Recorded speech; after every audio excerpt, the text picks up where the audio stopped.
大家好，我是云叔。截止到目前，新冠病毒已经成为史上规模最大的流行病之一，全球累计超过2亿人感染，440万人死亡。令人不安的是，新冠病毒还在不断的变异。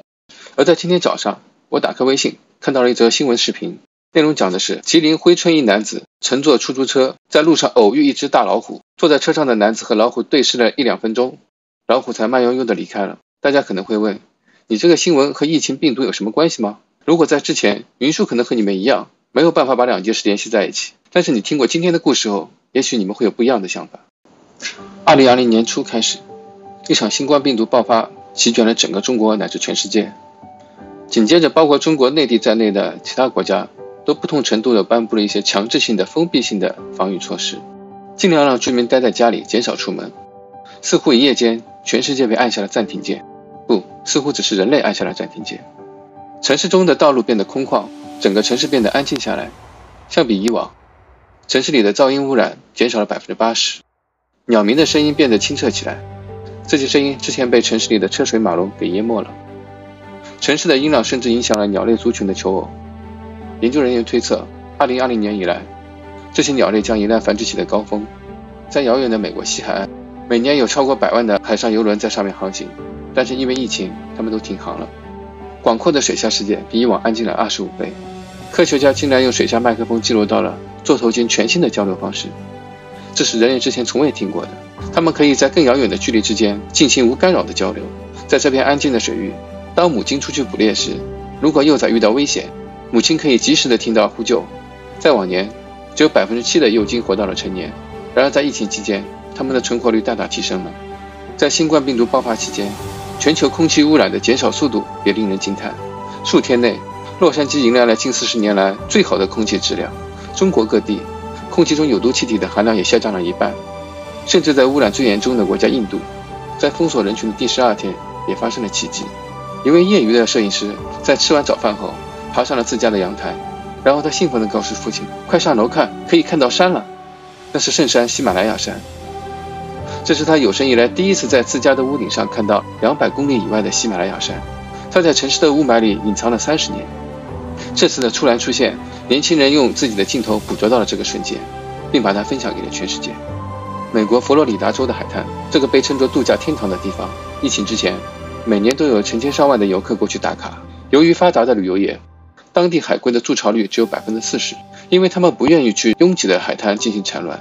而今年，海滩因为疫情关闭了，海龟的筑巢率达到了61%，这个历史最高的数值。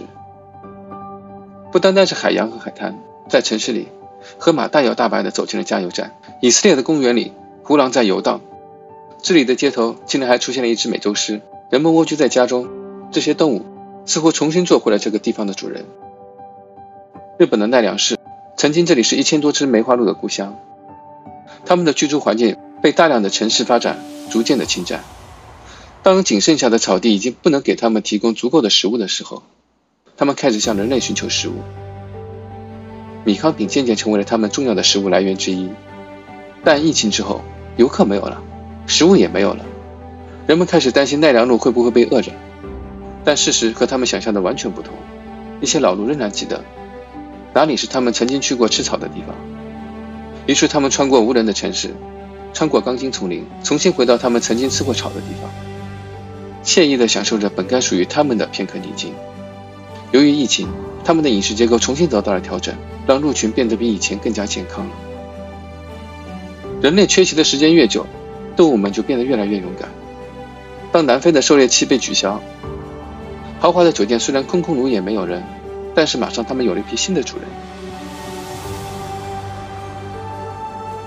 肯尼亚犀牛的数量在增加，因为没有人再为了他们的脚去捕猎它们。乌干达山地的大猩猩幼崽数量比以往增加了2倍。英格兰刺海马的数量恢复到近10年来最高的水平。整个地球都在复苏。如今全球年度二氧化碳排放量下降了6%，天空变得清澈了。而这只是人类暂停的第1年。新冠疫情让我们失去了很多东西，很多人，但也让我们开始思考，人与大自然应该如何的和谐相处。发生在人类身上的这场浩劫，却是大自然送给整个生态圈其他动物的礼物。新冠病毒这场人类的灾难，似乎对动物来说是件好事。当人类的活动开始减少，动物们便开始朝一个好的方向发展。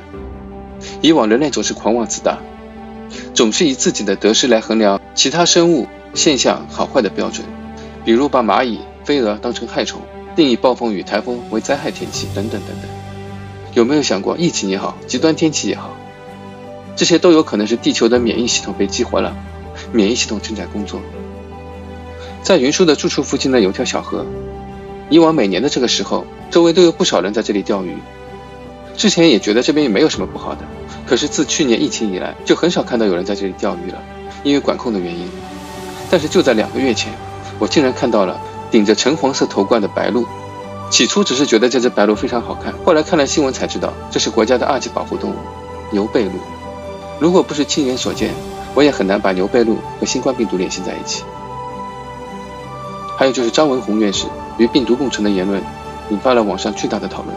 其实我觉得在网上有很多人根本就没有理解张文宏院士所说的真正含义，再加上一些营销号的断章取义，最后竟然谣传成了中国要放弃和病毒的抵抗。所以今天呢，我也在最后把张院士的原文一字不差的呈现在最后，希望更多的人能够看清真相。感谢大家今天的观看，如果你们觉得内容不错，麻烦点赞关注，谢谢。